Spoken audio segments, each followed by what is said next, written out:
a young man, a police officer, and a judge. They all made the same mistake on the same day. They underestimated an old woman, weary and dressed in worn clothes. But when they learned that the metals beneath that woman's jacket were heavier than the ranks on their own shoulders, they would pay the price for that mistake with their careers. In one of Boston's crowded suburbs, the local supermarket's automatic doors opened and closed incessantly in the crisp morning hours, admitting a stream of diverse shoppers. The interior hummed with a symphony of daily life, cheerful chatter, the steady rumble of shopping carts across tiled floors, and the rhythmic beep-beep of the cash registers. Eleanor, Ellie Vance, in her early 60s, with whitened hair that caught the fluorescent lights and deep lines etched around her keen, observant eyes, moved through this mundane chaos. She looked weary, her posture slightly slumped, yet her gaze remained sharp, missing nothing. She wore slightly faded, comfortable jeans, an old college t-shirt whose colors had mellowed with time, and carried a single unassuming cloth bag slung over her arm containing only a few essential groceries. In truth, Ellie was a highly decorated veteran, a living testament to courage and sacrifice. She had performed countless acts of bravery in the scorching, unforgiving deserts of the Gulf War, navigating situations that would break most people. She had been awarded numerous medals for valor and distinguished service, dedicating decades of her life to her country with unwavering loyalty. However, those glistening symbols of honor were not on her chest for public display. They lay hidden away, carefully nestled in a small, locked wooden box at home, tucked amidst faded photographs and forgotten memories. Upon returning from war, she had found the rapid pace and often superficial nature of civilian society jarring and had struggled to fully reintegrate. Despite societal assumptions about women in combat, she chose instead to live a quiet and solitary life, finding solace in anonymity, far from the spotlight and the complexities of the world she once defended. Ellie headed towards the cash registers, a familiar, almost meditative routine, and joined one of the long queues that snaked across the floor, stretching towards the glowing checkout lights. Just as it was about to be her turn, a young, self-assured man, probably in his mid-20s, dressed in flashy, expensive sportswear and holding a vibrant energy drink, suddenly darted past her, cutting aggressively in front of the line, just inches from Ellie.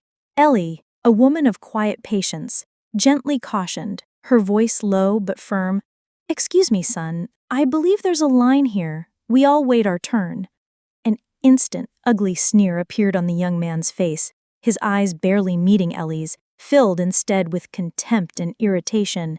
"You expect me to listen to an old, homeless-looking geezer like you, Grandma?" he grumbled loudly, his voice echoing through the market aisles, drawing curious, then judgmental glances from other shoppers, who began to watch the unfolding scene in silent discomfort. Ellie's composed gaze remained unchanged, unwavering, reflecting a deep inner calm forged in far greater conflicts. "Respect, young man," she said, her voice low but carrying a quiet authority that belied her unassuming appearance. "Respect. It's the foundation of society, what holds us all together." The young man let out a harsh, sarcastic laugh, clearly playing to the silent audience forming around them. "Respect? Who are you to talk about respect to me? With your shabby clothes and that tired old face, I bet you don't even know how you got here." The cashier, a nervous teenager, watched the incident with wide, fearful eyes, clearly wishing the ground would swallow her whole. The young man, in a theatrical display of exaggerated annoyance, threw his energy drink onto the counter, making a loud, defiant thud. "I'm complaining about this old woman. She's disturbing my peace and harassing me," he loudly declared to the cashier and anyone else within earshot. The supermarket's uniformed security guard, a burly figure with a no-nonsense demeanor, immediately intervened, alerted by the commotion. Without asking for details or listening to either party, he swiftly and decisively called the police, assuming the older, quieter woman was the instigator. Minutes later, two young and dynamic police officers, recently graduated from the academy, arrived at the scene. Senior Officer Miller, with a rigid posture and a hint of ingrained arrogance, and the even younger Officer Davis, eager to impress his superior and prove his mettle. As they listened to the one-sided account of the incident from the agitated young man, their eyes quickly assessed Ellie's worn clothes, the deep lines of weariness on her elderly face, and contrasted it with the young man's boisterous and seemingly convincing complaint. Their decision was made almost instantly, based solely on appearances and the loudest voice. "You're the one making noise and disturbing the peace, old lady," Officer Miller stated, looking down on Ellie with thinly veiled contempt, his voice sharp with finality. "No need for a lengthy interrogation here. Just cuff her directly." Officer Davis, without hesitation or a second thought, reached for Ellie's arms. As the cold, impersonal steel handcuffs clicked tightly around her wrists, Ellie's gaze, though outwardly calm, held a flicker of deep sadness. She once again realized how profoundly painful it was to face the swift, unthinking judgments of the young.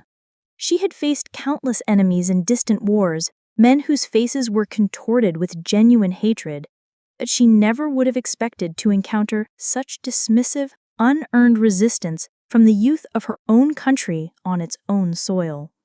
The precinct's interior was a stark, almost oppressive environment, its cold, buzzing neon lights making every wrinkle on Ellie's face stand out even more, deepening the shadows beneath her tired but resolute eyes. Officer Miller grumbled, his voice filled with frustration. "Some old people just can't keep calm, always causing trouble and making things difficult," as he roughly led Ellie to the sterile interrogation room, his impatience evident in his every step. In the Spartan room, devoid of any personal touches, Ellie was offered a glass of lukewarm water, which she politely but firmly declined, with a subtle shake of her head, her gaze fixed straight ahead, as if seeing something beyond the peeling paint on the opposite wall. There was no flicker of anger, no sign of fear, no hint of anxiety on her face, just that unwavering, calm, distant gaze, as if her mind was miles away, perhaps in another time, another desert, far from this petty injustice. Officer Miller slumped into his seat at the metal table, notepad already open in hand, ready to complete the perfunctory report. "Now, old lady," he began, his tone thick with condescension, "why did you make such a big deal out of this simple supermarket incident? It was just a warning. You could have just walked away and avoided all this trouble." Ellie clasped her hands in her lap, her posture surprisingly composed for a woman in her situation, her eyes unwavering. "The young man showed disrespect," she said, her voice low but clear, carrying a quiet conviction that resonated in the otherwise sterile room. Officer Miller let out a short, dismissive laugh, clearly finding the statement absurd. "Respect? Who are you to talk about respect? You look like a homeless vagrant, judging by those clothes. You have no uniform, no rank that anyone recognizes. We don't even know what your past is. Who has to respect you for anything?" Ellie's eyes, deep and knowing, seemed to pierce into the depths of Officer Miller's young, arrogant soul, seeing beyond his polished uniform to the inexperience and untested confidence beneath. "Some honors," she replied, her voice barely a whisper, yet resonating with an undeniable truth. "They are carried even without a uniform. They are etched into the soul, not pinned to the chest." Officer Miller's face began to flush with palpable annoyance, his professional facade cracking under the veteran's quiet intensity. For an entire hour, he relentlessly badgered Ellie with irrelevant and repetitive questions, sometimes deliberately turning away, pretending not to listen, hoping to break her composure or elicit an angry outburst. Ellie, each time, answered with the same unwavering composure, her responses brief and to the point, or simply remained silent, her stillness a defiant shield against the interrogation. This profound silence, more than any argument, irritated Officer Miller even more, making him increasingly agitated and frustrated. "I need you to fully state your identity." Miller demanded, his voice rising in exasperation. "Do you have any military background? Anything that might explain this utterly bizarre behavior?" Ellie merely shook her head, a subtle, almost imperceptible movement. "It was a long time ago." This simple, understated answer only served to intensify Officer Miller's condescension. "So, we're going to listen to your heroic stories now, are we? Look, what matters here is that you disturbed the peace. The rest doesn't concern us. This is a waste of my time." Ellie closed her eyes, a flicker of pain crossing her face. They were judging her once more, reducing her entire life's experience to a superficial glance. And she, as always, chose to remain silent, knowing her truth was not for them to understand. Not yet. The courtroom's cold, formal atmosphere hung heavy, its inherent gloom seeping in even through the tall, arched windows, despite the bright daylight struggling to penetrate the thick glass. Ellie sat rigidly in the defendant's chair, her worn clothes a stark, almost defiant contrast to the polished mahogany and gleaming brass of the federal court. The jury members, their faces a mixture of idle curiosity and outright disinterest, clearly saw her as a quiet, troubled, perhaps homeless woman, easily dismissed. Judge Eleanor Thompson, in her early 50s, a woman with a reputation for efficiency and tough sentencing, and her often hasty demeanor, looked down from the bench with a weary, almost palpable impatience. "Defendant Eleanor Vance," she stated, her voice sharp with annoyance, clearly eager to move on. "This supermarket incident, allegations of harassing a young man, the evidence appears clear and undeniable. Why are you silent, Ms. Vance? Don't you have a lawyer to speak on your behalf and defend these actions?" Ellie merely shook her head, a subtle refusal that conveyed volumes. She preferred to remain silent, letting her stillness speak for her, as she always had. Years ago, in the brutal, unforgiving chaos of the Gulf War, she had maintained her composure and her silence even in the most critical life-or-death moments, where a single sound could mean obliteration. Now, in this quieter, yet equally significant battle for her own conscience and dignity, she would once again remain silent. Judge Thompson, a sigh escaping her lips, impatiently rubbing her forehead, a gesture of profound exasperation. "I am truly tired of dealing with these kinds of minor cases that consistently disturb the public peace and waste valuable court time," she muttered, her voice barely audible but firm with finality. "I suppose we'll have no choice but to remove you from society, Ms. Vance, for the greater good and maintain order." The prosecutor, Mark Grant, a slick young man whose political ambitions were as carefully tailored as his expensive suit, allowed a smug, satisfied smirk to spread across his face and added, "Your Honor, we have grave suspicions about my client's mental stability. Perhaps a psychological evaluation before sentencing might be appropriate to determine her fitness." Ellie's blood ran cold. Mental stability? She, who had made split-second decisions under the most extreme pressure in the most treacherous regions of Iraq, in operations where every second could mean instant death, was now being questioned about her sanity by people who had never seen real conflict. She knew, with a bitter certainty, that thousands of veterans like her, upon returning to the complexities of civilian life, were forced to face such dehumanizing prejudices and systemic dismissals, often without recourse. Just as the judge, with a decisive and impatient movement, was about to deliver her verdict and sentence her, the heavy, ornate wooden doors at the back of the courtroom burst open with a resounding, unexpected thud. Two imposing figures in sharp, dark suits, illuminated by the bright corridor lights, strode purposefully and with an undeniable air of authority into the room. Their faces, etched with seriousness and unwavering determination, instantly changed the entire atmosphere of the courtroom, causing every head to snap towards them in stunned silence.